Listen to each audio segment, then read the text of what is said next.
I think we have a philosophy that we should always not feel comfortable where we are.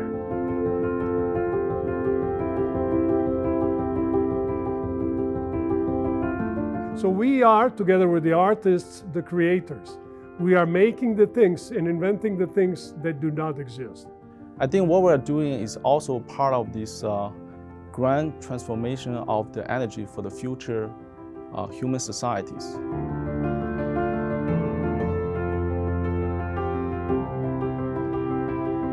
So we always look for something in the horizon. And when we feel comfortable with what we're doing, it's time to change. I think a key motivator for a lot of us at CPES is sustainability. And that thing that we always feel that whatever we're doing, we're not doing for the population of Mars, but we are doing it for the other humans around, and we know it's going to find its way there. That's something that makes me real proud.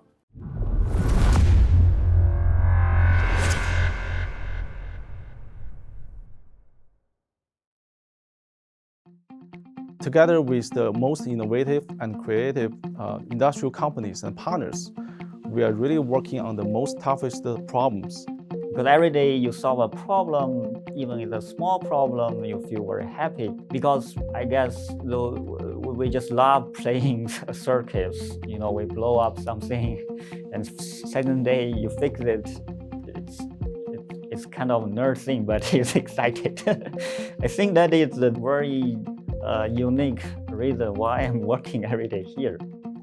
Well, I think we have two main goals at CPES, two missions. One is the way I see it, to advance technology, and the way we're doing that right now is through the use of wide bandgap semiconductors and really squeezing everything they have in them to advance the performance that they can enable us to achieve.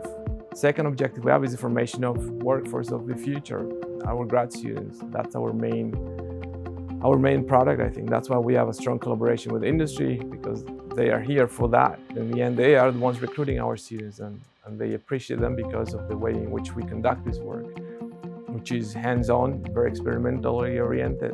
Something unique about CPES is that it's quite vertically integrated. We have faculty and students with expertise ranging from components such as the semiconductor devices, magnetics, to the materials, also the packaging and integration, the converters, modeling and control, and the system integration and even power system level analysis. By having those varying levels of expertise, we're able to kind of pool our knowledge to create components and technologies, methodologies that will benefit the systems as a whole rather than optimizing each as an individual. The research work we are doing is not only about the theory or simulation.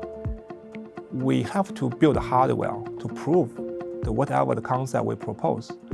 So all the CPES students, before they graduate, they need to build some converter. And eventually they even need to destroy this converter to find a limit of this hardware. That's the essence of engineering, I think. Engineers at the end are producing physical products. All the models and our intellectual processes that we use for creativity are not sufficient. So because of that, we think it's essential that our graduate students who are actually working at the borderline of the human knowledge still have this relationship that at the end, if they are engineers, it's not just understanding. You have to make a real, useful, physical thing. Our lab is set up in an open environment. We don't do cubicles. We want to make sure every student has access to all the other students.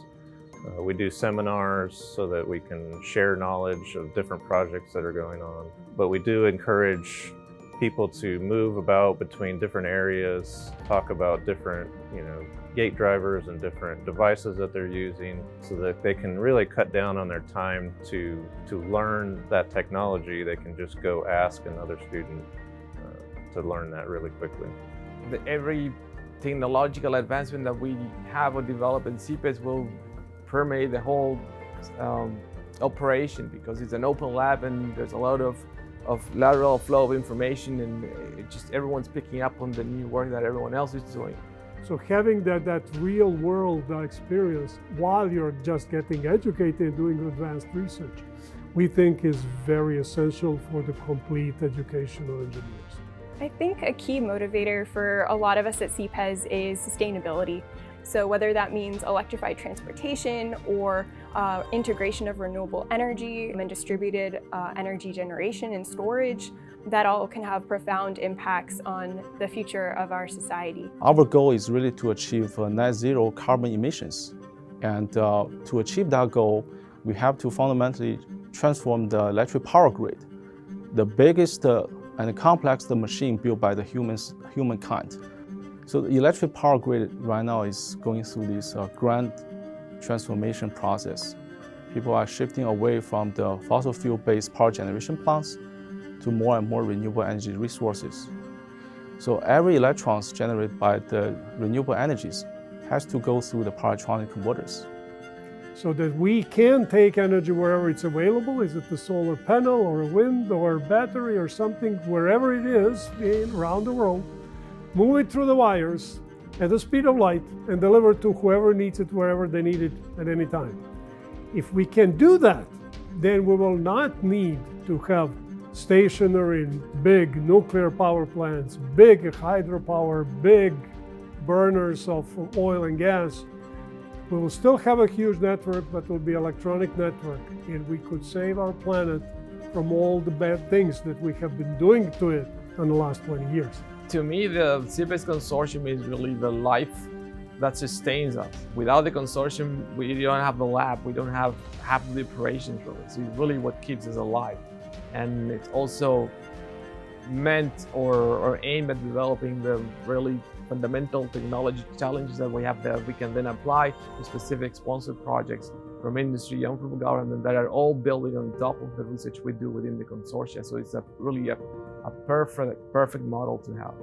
One of the faculty in CPES said recently that CPES Industrial Consortia represent open and collaborative forum, which is indeed the right word to use, where industry and CPES researchers explore new power electronic solutions for more efficient energy delivery, for more efficient power conversion, and obviously cheaper power electronic technologies. Fred Lee, who founded this, was a master artist in developing this mutual trust between industry and the dreamers and researchers, and we are now riding on that wave that he developed and enjoying it, I think, on both sides.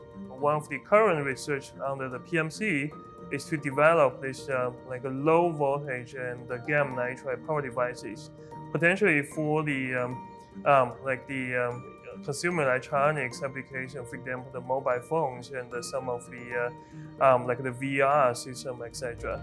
And those are like research basically are entirely motivated by the industrial needs. So in CPES, we have right now 3 mini consortium. So the Power Management Consortium, High Density Integration Consortium, and the High Power Converter System Consortium. And all these 3 consortium basically were working together to tackle this big problem, the energy problem, but also each of them has its unique focus. I think the 3 consortia cover very accurately the breadth of the research that we do at CPES, which right now basically covering every aspect of power electronics, perhaps not motor drives, but from the power conversion standpoint, we're really covering every aspect from devices, components, semiconductors, packaging integration, EMI, modeling, power conversion, the impact of power topology in the system, all the way up to the grid. So it's very comprehensive. So today in the PMC, we are working on many these high-frequency converter. So for example, like a 48 to 1 volt converter for data center, or 400 volt to 12 volt converter for telecom system. So with this advanced gallium nitride power semiconductor, so we are able to do something we never can do in before with silicon. And we can push the switch frequency of the power converter much higher than today's design. So for example, today's converter with silicon only running at 100 kHz. But with the gallium nitride device, we could push frequency to 1 MHz, 10 times higher. So we can significantly increase switch frequency, but also we will run this converter with self-switching capability. And also we will integrate this transformer inductor with the PCB winding. And then eventually, we will also use this advanced control to control these different converters to make sure we can have very high efficient and very reliable system for the future data center and the computer system. We are working on 3 aspects. The first one is efficiency, second one is power density, third one is the cost. We pushing for very high efficiency is 1.5 higher than the state of the art, which could save almost 50% of the consumed energy. And in terms of the size, this one has to fit in the car, so we have to push for very high density. So we're pushing for high switching frequency, around 500 kilohertz, so we can achieve smaller size, which is 5 times smaller compared to the other product. And in terms of the cost, we are working on a fully automated solution. So all the magnetics, the wirings are embedded into the PCB, so we can eliminate all the labor-intensive work and has a significant reduction in the cost. My project is high efficiency, high power density, 48 volt to 1 volt converters for data centers. In this solution, it consists of a LLC resonant converter as first stage and the multi-phase buck as a second stage. And for the second solution, we call it a Sigma converter.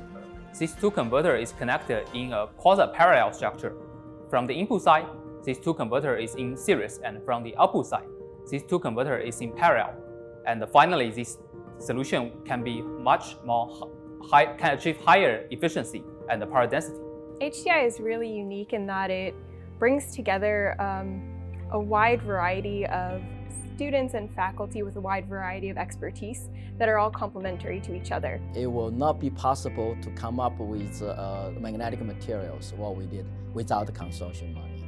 It will not be possible for us to develop this coating materials without consortium funding. It will not be possible for us to come up with nano-silver die attaching material without the consortium money. So all that stuff, I think, is this is why, and I love working with CPES and for this many years, and is because of this the freedom, the flexibility of looking at more fundamental issues that will make a fundamental contribution to power electronics.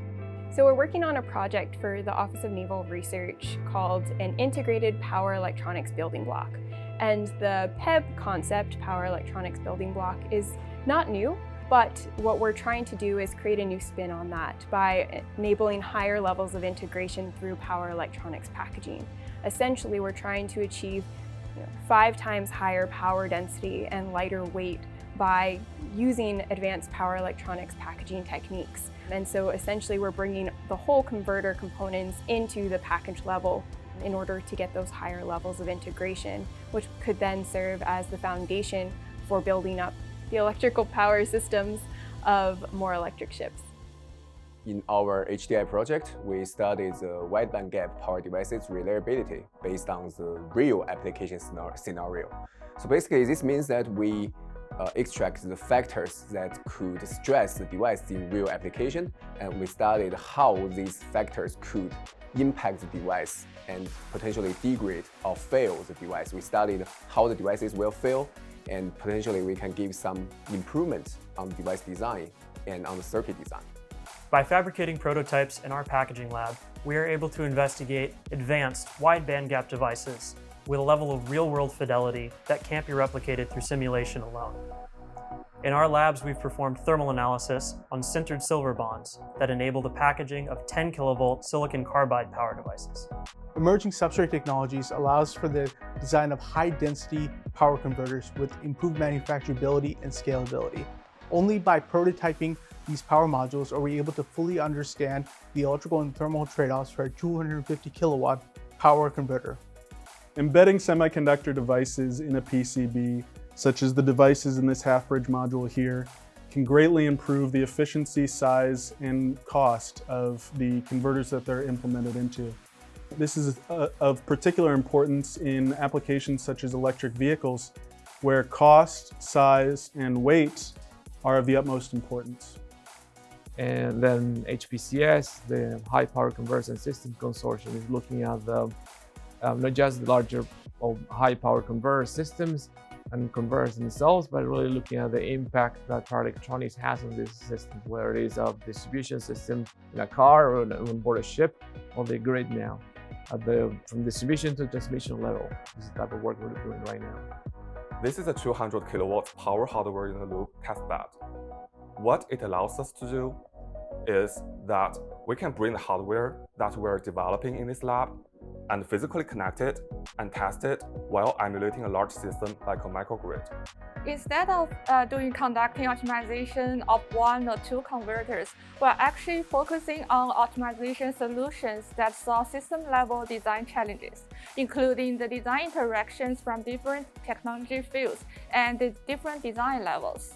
So from our research, we should offer some answers on how to design the modular power electronic system to be lighter, smaller, and more efficient. I think our mission, basically, generally speaking, university research mission is try to explore new territory, new frontiers, and try to pave the road for industry.